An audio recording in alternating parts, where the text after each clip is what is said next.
Hey everyone, welcome to Woodlands Youth 2-Minute Summer Devo. I'm Gabby. Am I supposed to introduce myself? Ugh.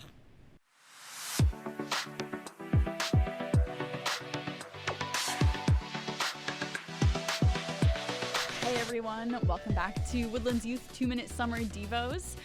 We're continuing with the theme, the idea of temptation, tests, and choices. And again, that chief choice, the choice that we're all faced with in little and big ways, is are we going to trust and serve God, trust and obey God, or are we going to trust and obey someone or something else?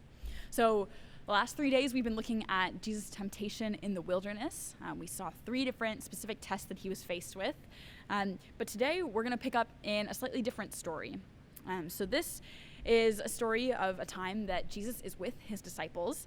He's been going around preaching, sharing different things about who he is and who God is and how God wants us to live. And it gets to a point where Jesus begins to talk about the fact that he is going to die. He talks about the fact that the Father's plan to elevate him, to give him power and glory and authority, actually comes through him dying. And when he talks about these things, Peter, who is one of Jesus' closest friends, disciples, has been with him all throughout his ministry, says to him, "No, never. That could never happen to you, Jesus. You should not have to die."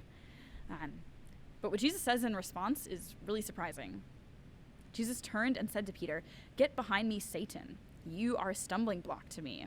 You do not have in mind the concerns of God, but merely human concerns." So this phrase, get behind me, Satan, it's actually the same phrase that Jesus used in the story that we saw yesterday, when Jesus tells Satan to get away from him.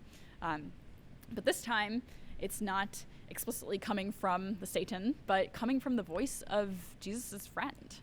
And I thought that was a really profound and striking thing to think about, that sometimes the choice that we're faced with doesn't come from maybe a serpent or someone that we think of as being evil or not wanting what's best for us, but sometimes it comes from someone that we trust and care about, which is why it's important for us to always be thinking about how we can be following God in all of our choices. So there's 2 things I want you to think about today, actually. It's one, is there a friend in your life that sometimes tempts you to turn away from God? And what does that mean for your friendship? And the other thing I want you to think about is, when has there been a time where you've been that friend to someone else? We've all had friends that have tempted us with choices to turn away from God, and we've all been the friend that's offered that choice to turn away from God.